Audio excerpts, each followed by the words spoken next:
When considering soil testing in your backyard or at an urban scale, there's a difference to how we're going to be doing it than when we're thinking about a rural or a farm scale testing.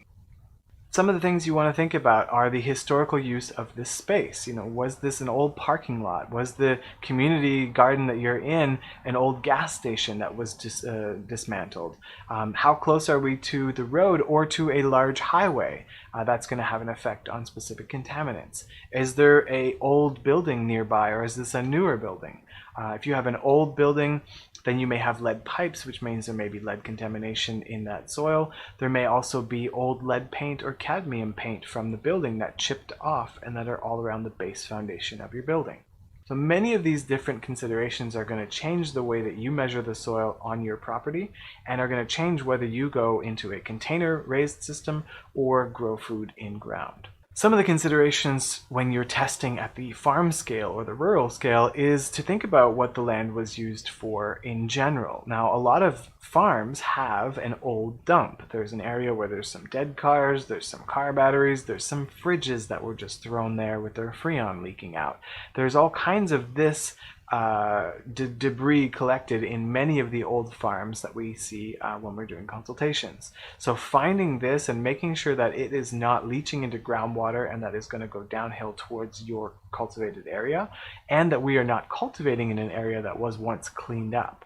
So very often I will go into Google Earth and use the historical images bar and actually try and find older images of the property to see what was going on there before the client purchased it and before our client has knowledge on that space. If you think about the actual farmland, the farmland pre-1940s has very low chemical usage. So depending on the area that you're working in, if you're in Costa Rica, well, it's any time after the 70s, you're before the 70s, you're fine. And in North America, it depends on your region. But you can find out when were the agricultural practices most dominant and if chemicals were being used in that time period. Also, if you look at the available machinery at that time period, you'll know whether the soil was being tilled every year, or maybe it was a horse-drawn moldboard plow, which means the tillage would be dramatically less than if it was a mechanized system. All of these factors are going to tell us more information about our soil so that when we're testing, we can change the way that we test depending on that. The risk of contamination at a farm is a little bit different than an urban site. We're thinking about upstream. Is there a farm upstream that has runoff of the chemicals that are getting into the river and then coming into our area where we will pump the water and irrigate with it, or where we have animals that are drinking from that water or our children swimming in it?